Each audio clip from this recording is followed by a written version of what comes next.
So what up 2K fans, it's your boy Shake.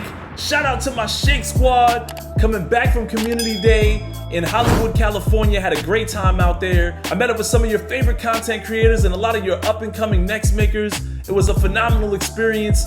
I hope to see you there one day, man. If you're grinding 2K and showing love to the community, producing positive and constructive feedback, I really hope to see you there in the near future. But some of you guys are like me, where you might have been a little too busy to stay up on all the latest news for 2K23, from things that were taking place at Community Day to Mike Wang's tweets and the latest Courtside Report. So we're gonna dive into that information now. Let's get started. And before we get started, the background footage is from the Jordan Challenges. This comes courtesy of my guy Juice Man. Check out his Twitter, like and subscribe to his YouTube. He does incredible 2K related storylines. Help him get to 600,000 subs and tell him Shake sent you. So first we're gonna discuss the new location on current gen called the Goat Boat. It's an entirely new experience on PS4, Xbox One, Nintendo Switch, and PC. They've increased the number of courts on a 3-deck layout. They've added a new no-wait gameplay option.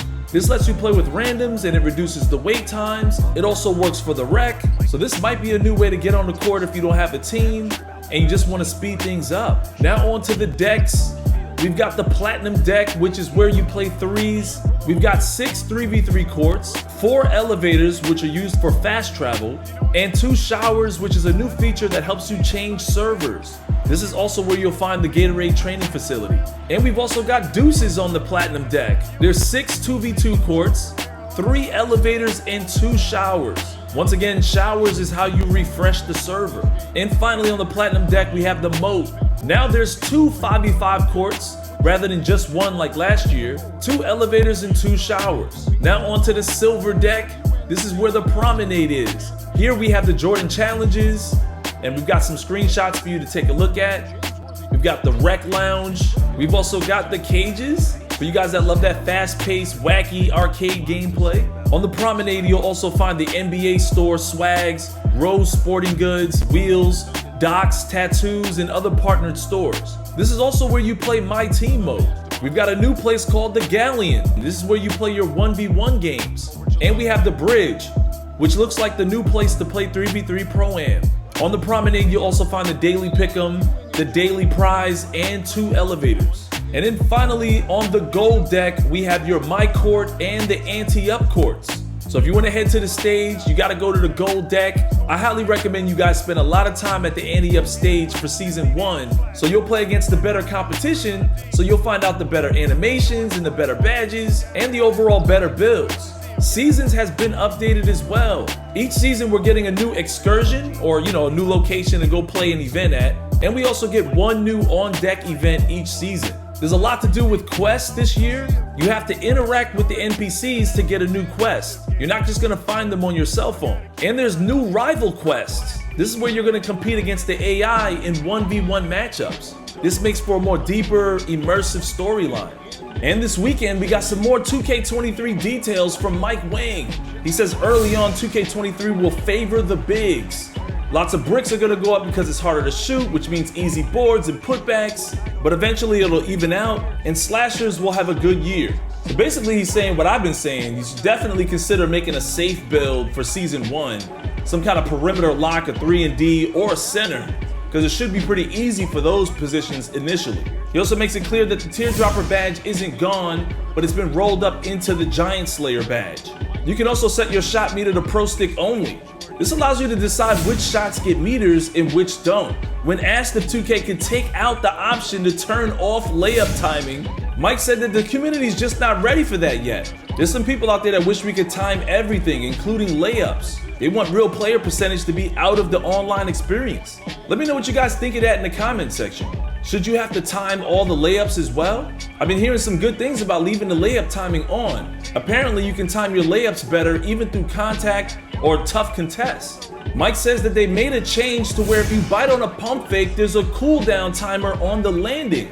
This will make it much easier to get blown by, so if you're out there jumping around Be careful. It's probably best to play close to your man and not bait the passing lanes all game. Mike says there's a big difference between your shot selection and your stick skills with regards to being a consistent three-point shooter. To clarify, Mike says if you want to shoot a lot of threes, you want to have your rating in the mid to high 80s. I'm gonna tell you guys right now, if you really want to be an excellent shooter, put your three ball in the mid to high 90s. Specialize in shooting threes, especially for season 1 until you master the gameplay and find that perfect jump shot. Mike says that even fully maxed out with all your badges, your field goal percentage should be significantly lower than what it was in 2K22. Sometimes I get a little nervous when Mike Wang says things like this because making shooting harder does not necessarily make for a better experience. Think about it like this. In 2K22, where shooting's a little bit easier, you see a larger variety of jump shots. But if you go back to like 2K21 current gen, where shooting was very difficult, the community starts to rely on a handful of jump shots that work. So I'm kind of wondering if the shooting is harder because of a skill gap, or are we all gonna just gravitate to the top 5 best jump shots all over again? We saw that for a bunch of years going back as far as 2K17. If you play with me, I tell you, don't leave that guy open anyway. Just play better defense. Maybe the focus should just be on defense. Mike also makes it clear that the old gen builder is built off of 2K22's next gen builder. Now this one's got me thinking, if the current gen builder is like 2K22, then definitely go back to my most recent build videos for some of the most goated builds that you could possibly make for NBA 2K23. But if it's like 2K23, but without the next gen tier system, then there are some changes to the attribute system, and we'll be talking about that tomorrow. Now for the layups, Mike says his favorite layup packages are Michael Jordan, Devin Booker, and Zach LaVine. That's good news because MJ's layup packages haven't been that good over the last few years. Maybe with the new attribute requirements for chase down and rim protector and the new tier system might make it easier for most of us to get to the rim and do layups. Mike says that stretch bigs can be very effective. A 75 three-pointer might be a little too low for most people, but if you're really good at timing your shot and you take wide open J's, you can be a threat with a 75 three ball. This can be very true. I expect this to be the case for every season beyond season 1, but I recommend for at least your first season, come out the gate with a higher three ball if you plan on shooting threes. At least an 80 to be truly effective. About the post game, Mike says that post shots correlate to the distance you're shooting them from. So post fades from the low block will use the close shot attribute rating, and deep fades will use your mid-range and three-point attribute ratings. Mike also says you have a higher ceiling with having the layup timing on.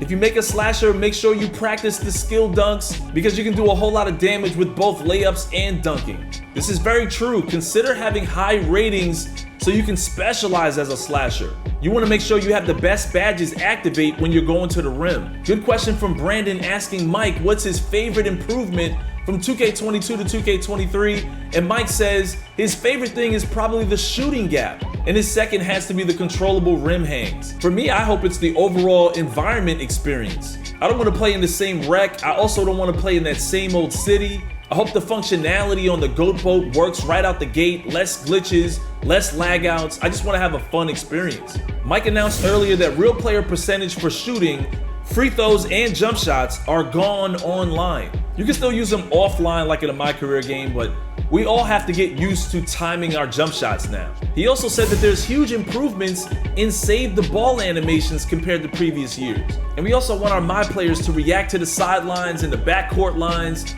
the way that real NBA players would. And finally, Mike says that the rec difficulty sliders are closer to Superstar, and 5v5 Pro-Am is also on Hall of Fame difficulty. So that's it for this update video. Let me know in the comment section what you guys thought about the new current gen Goat Boat. Let me know if you're gonna be on current gen or next gen. I'm gonna put some parties together so we can still find a way to link up. I'm primarily gonna be on PlayStation this year. I've got some more information coming out tomorrow for the My Player Builder. Stay tuned for that. I believe I cracked the code. So it's your boy Shake. As always, smack that like and subscribe. Tune in to your boy. Turn on those notifications for more vids like this. And I'll see you guys in the next one. Delay game, taking their time. The Tar Heels being patient, hoping to capitalize on a mistake by Georgetown. And good that time. And naturally, Coach, when the Ewings moved to Boston, that picked up the game of basketball. Boy, did he ever. Becoming one of the most sought-after recruits ever. Pat visited a few schools, including North Carolina, but Ewing picked Georgetown. I think you liked Big John Thompson, didn't he? The 7-footer Patrick Ewing in the mind of the Tar Heel shooters. Duncan, the pass to Floyd. Looking for Ewing, he gets it there. And foul on the shot. He'll shoot 2 at the free throw line. Conference freshman of the year, guard Michael Jordan appears headed to stardom. And young Michael Jordan, born in Brooklyn. Clark, he grew up in Wilmington, North Carolina. And Kevin, it's well chronicled, but Jordan didn't make his varsity basketball team until he was a junior. It's an indication of how everybody's journey to development is different. Michael used that slight, though, as fuel, becoming a high school All-American. Michael Jordan, one to keep tabs on as his career progresses. Mike, when we take a look out on the court, so much talent out there right in front of us on the floor. Kevin, there are at least 5 bona fide NBA players in this game. Ewing, Jordan, Perkins, Floyd, Worthy. A star-studded championship game. Tar Heels trail by 8. Here's Jordan. Off the left rim and out. And so it's Davis. He'll bring the ball up for the Hoyas. Feeds it to Ewing. Played in with a nice touch off the glass. Ewing's got 10 points in the game. That's how you play big. Ewing just brushing off that contact. That's what you want to see out of your center. North Carolina.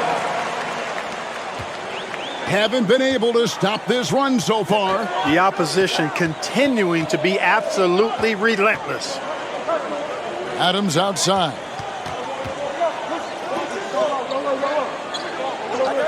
To the paint. Here's Jordan. And Michael Jordan is into double figure. The freshman wants the spotlight, you can tell. Playing in his final game at Georgetown, senior guard Eric "Sleepy" Floyd with just about 2,300 career points. Floyd is the all-time leader in Hoyas basketball history. Stay aggressive. I don't ever like to see teams pump the brakes when they've got the lead. Stay aggressive, attack. A fantastic way to pad your cushion. Absolutely. You know a run is coming. Hoyas leading by 10. And Clark, the man they call Sleepy. Floyd is 6'3", and some kind of excitement for the Hoyas. Love the way he plays with such flair and enthusiasm and energy. He's the focal point of the Georgetown attack, and I really expect Sleepy Floyd to be a first-round draft pick in the upcoming NBA draft. He is a dynamo for sure. Yep. From NBA three-point range, Michael Jordan. That is how you use the shot fake, folks. Weber looking around. To the middle, here's Bailey, and he caught that pass in full stride on his way to the big slam. Working the screen game to perfection. Yeah, Clark got him all the way to the rim. Guys, late defensive rotation there. Done. It's stolen by Davis. And there's the pass to Bailey. Here's Ewing. And it's in. Basket number 6 for him thus far. He has only missed 2 shots from the floor. You know, their offenses look a little more tied together, more cohesive when compared to the opposition, which is why they're shooting a better percentage. Yeah, and give the coaching staff credit for how they are guiding this team, getting their guys to run their plays. Weber kicks to Davis.